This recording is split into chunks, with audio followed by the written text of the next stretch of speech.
Halo teman-teman, ketemu lagi di channel BA Duka. Kali ini kita akan membahas soal-soal tes CPNS TWK.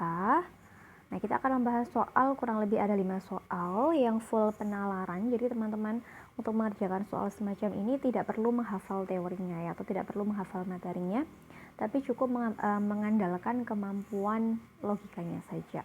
Karena memang ini full penalaran. Oke, sebelum kita lanjut membahas soalnya, jangan lupa untuk subscribe, like, and share video ini sebanyak-banyaknya. Kita langsung ke soal nomor 1. Perhatikan pernyataan KRT Rajiman Widodiningrat berikut. Jadi, saya ulangi lagi, Undang-Undang Dasar ini kita terima dengan sebulat-bulatnya. Bagaimanakah tuan-tuan untuk penyelesaiannya? Saya minta dengan hormat yang setuju, yang menerima, berdiri. Pernyataan tersebut menunjukkan KRT Rajiman Widodiningrat memiliki sikap apa? Nah, tadi kan Pak Rajiman ini meminta pendapat ya, kira-kira yang setuju siapa? Yang setuju silahkan berdiri, yang tidak setuju ya berarti tidak usah berdiri gitu kan. Berarti di sini beliau ini meminta pendapat untuk memutuskan mengenai Undang-Undang Dasar tersebut. Nah, karena memang di sini beliau itu meminta suara atau meminta pendapat dari anggota musyawarah, maka peristiwa ini menunjukkan bahwa Pak Rajiman ini telah memiliki sikap apa kira-kira? Meminta pendapat dari orang lain. Berarti beliau menerapkan sikap demokratis ya kan, karena tidak memutuskan segalanya sendiri, melainkan melalui musyawarah. Oke, kita lanjut ke soal nomor 2. Kehadiran globalisasi tentunya membawa pengaruh bagi kehidupan suatu negara termasuk Indonesia. Nah, ini sebenarnya hanya berupa pengantar saja ya, kita bisa langsung membacanya dari sini. Namun secara keseluruhan dapat menimbulkan rasa nasionalisme terhadap bangsa menjadi berkurang atau bahkan hilang. Dampak positif dari adanya globalisasi diantaranya yang ditanyakan adalah dampak positifnya. Oke, kita cari satu persatu, kita cek satu persatu mulai dari opsi A sampai E, kira-kira yang merupakan dampak positif dari adanya globalisasi ini yang mana? A. Pergeseran nilai dan sikap masyarakat yang semula irasional menjadi rasional. Jadi yang awalnya itu tidak rasional atau irasional berubah menjadi rasional. Berarti yang awalnya kurang baik berubah menjadi ke arah yang lebih baik. Berarti ini termasuk yang positif ya. Oke, kita keep dulu jawaban yang A. Sekarang kita lanjut untuk mengecek jawaban di opsi B sampai E. Meyakinkan masyarakat Indonesia bahwa liberalisme dapat membawa kemajuan dan kemakmuran.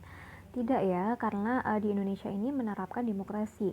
Artinya segala sesuatunya itu ya berdasarkan keputusan bersama atau berdasarkan pendapat dari warganya. Bukan berpusat pada pemerintah. Jadi kalau liberalisme itu tidak bisa membawa kemajuan dan kemakmuran karena masyarakat kurang dilibatkan. Sehingga opsi yang B ini kita eliminasi. Lalu yang C, sikap individualistik yang menimbulkan ketidakpedulian antar perilaku sesama warga. Nah, kalau adanya sikap individualistik yang tidak peka terhadap sekitar, kurang peduli terhadap sekitar, artinya dia hanya peduli atau hanya berfokus pada dirinya sendiri ya. Nah, tentu ini adalah dampak yang negatif, bukan dampak yang positif. Tuh.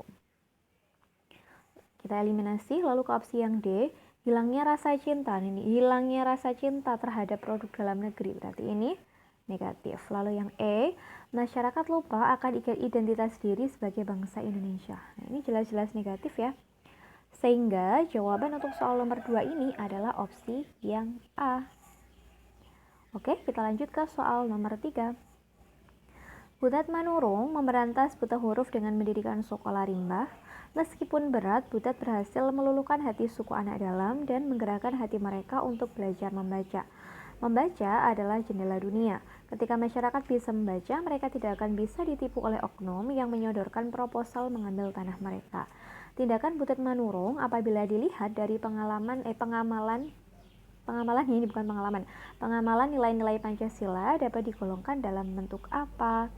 Nah, si Butet Manurung ini kan berjuang ya. Beliau memiliki daya juang yang tinggi untuk mendirikan sekolah rimba ini.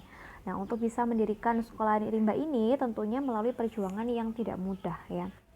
Sehingga di sini Butet Manurung ini rela berkorban sampai bisa sampai bisa mendirikan adanya sekolah rimba. yang mana beliau ini harus meluluhkan hati suku anak dalam, menggerakkan hatinya mereka yang awalnya tidak tertarik untuk membaca. Ini harus dibangkitkan semangatnya supaya mereka memiliki semangat untuk belajar membaca. Nah, daya juang yang dimiliki oleh si Butet Manurung ini mencerminkan bahwa beliau itu memiliki sikap patriotisme gitu ya. Karena memang tadi kan beliau rela berkorban sampai bisa berdiri, sampai sekolah rimba ini bisa berdiri. Oke, lanjut ke soal nomor 4. Pemahaman bela negara seharusnya ditanamkan sejak dini untuk mencegah ancaman yang bisa saja terjadi setiap saat. Peran pemerintah dalam mengikutsertakan warga negara dalam upaya pembelaan negara yang diupayakan oleh negara kepada siswa. Ini ya, oleh negara kepada siswa, bukan masyarakat umum. A. Mendapatkan pendidikan kewarganegaraan, benar ya, melalui mata pelajaran pendidikan kewarganegaraan atau PKN. Lalu yang B, pelatihan wajib militer, ya ini tentu tidak bisa kalau diterapkan untuk siswa. Lalu yang C, pengabdian masyarakat di daerah 3T. Nah, mereka saja statusnya masih siswa ya, gimana suruh mengabdi di daerah 3T. Lalu yang D, mengabdikan diri berdasarkan kemampuan. Nah, ini mengabdikannya itu dalam hal apa? Ini kurang spesifik. Lalu yang E, ikut kerja bakti di lingkungan warga. Nah, ya memang mereka itu siswa, mungkin ketika sekolah libur ya mereka boleh saja mengikuti kegiatan kerja bakti, tapi ini bukan menjadi tugas utama seorang siswa di lingkungan warga.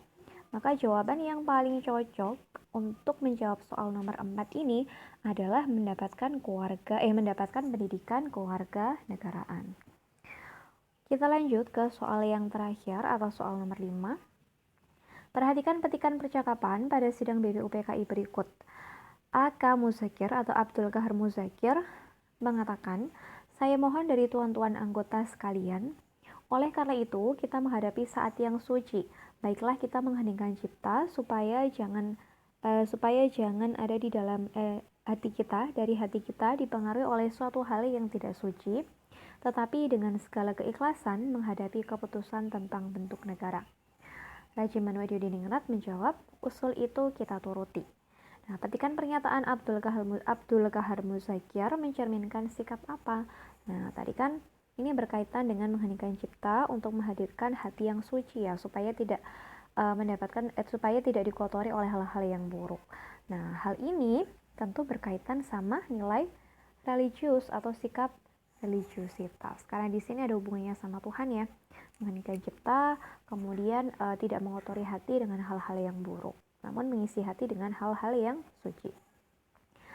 Oke, jawabannya untuk soal nomor 5 ini adalah opsi yang A, yaitu religius atau ada hubungannya dengan agama atau dengan keyakinan atau dengan moral ya. Ini kan berkaitan sama moral. Oke, demikian tadi pembahasan soal-soal tes CPNS TWK 5 soal yang full penalaran. Semoga penjelasan yang aku berikan ini bisa bermanfaat buat teman-teman nantinya mengerjakan soal-soal tes CPNS. Sukses buat kalian semua, sukses buat kita semua. Sampai ketemu di video